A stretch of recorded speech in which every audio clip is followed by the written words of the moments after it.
Hello, my name is Ilya Goldman, and I've been running a web design and online marketing company called Internet Exposure since 2001. Over time, I've seen a lot of changes and developments in this very dynamic industry. Let me ask you, do you have a website for your company? According to the latest statistics, more than 70% of businesses have it. However, while so many companies do have a website, most of them do not produce the expected results. Generally, people are not clear what they need to do to promote the website online, so they tend not to spend much time on it. If you see yourself in this picture, you're not alone. This is the case with most business owners. So let's look at some things you can do to have your website actually produce leads and sales. On the internet, billions of people are looking for billions of different things. The objective of your online marketing is to bring the right visitors to your website and let them know they've come to the right place. Your website should clearly display the nature of your business.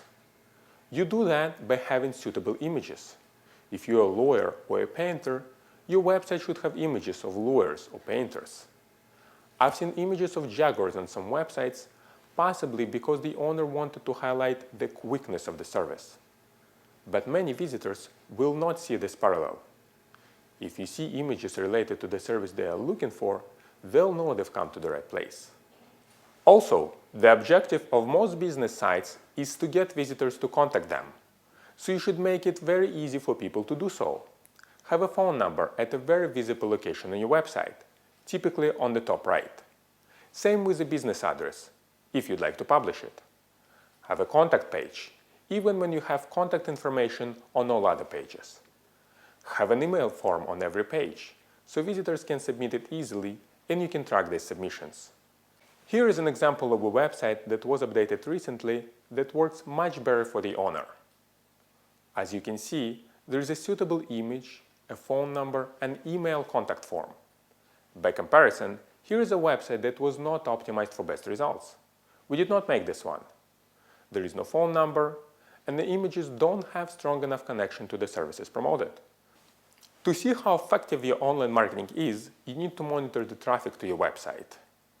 There is a very convenient tool you can use called Google Analytics, which allows you to see a lot of useful information about your visitors, such as where do they come from, how long on average do they spend on your website, and what pages do they visit. Checking it at least once a month will give you a good insight on what is happening with the marketing of your business. To add Google Analytics to your website, you will need to set up an account with Google and add the analytics code on all public pages of your website. Now, let's look at some proactive things that you can do to get more visitors and more sales. On the internet, most people are using search engines to find what they are looking for. Having a website on the top of the search results for popular keywords related to your business would be extremely beneficial for you. So how can you get there? Here's a typical page of Google search results. At the top and on the side of this page, you see sponsored listings, and in the middle are organic listings. Sponsored listings come from Google paid advertising service called AdWords. Organic listings are selected by Google based on their criteria with the objective to have the users of the search engines find what they are looking for. Organic listings are free, but it takes a lot of effort to get placed there, and there are no guarantees it will be successful, as you are competing with all other sites online that on purpose or by accident might be considered by Google to be more worthy to appear for that keyword. According to the latest statistics, the top 2 listings get approximately half of the clicks. 92% of the clicks occur on the first page. So if your listing is not on the first page, it practically doesn't matter. As you'd imagine, it is often more practical to get on the first page of Google through sponsored listings. Google and other search engines have a concept of pay-per-click. You're only charged when someone is clicking on your ad. This is actually a much safer way to advertise than any other, as you are pretty much guaranteed to get targeted visitors for your money. Unlike organic placement, you have a lot more control over your sponsored listings. You decide on what to say in your ad, what keywords you'd like to register, and what geographical areas you'd like to target. Normally, we register thousands of very specific keywords for the business and constantly test it to see what works best. This approach simply cannot be done with organic. Paid ads also have additional information that regular ads do not have. You can add a phone number, address, and other information to your ad. This information can be very helpful to the visitors. Often when a phone number is present in the ads, potential clients would use it to contact the business right away, without even going to the site.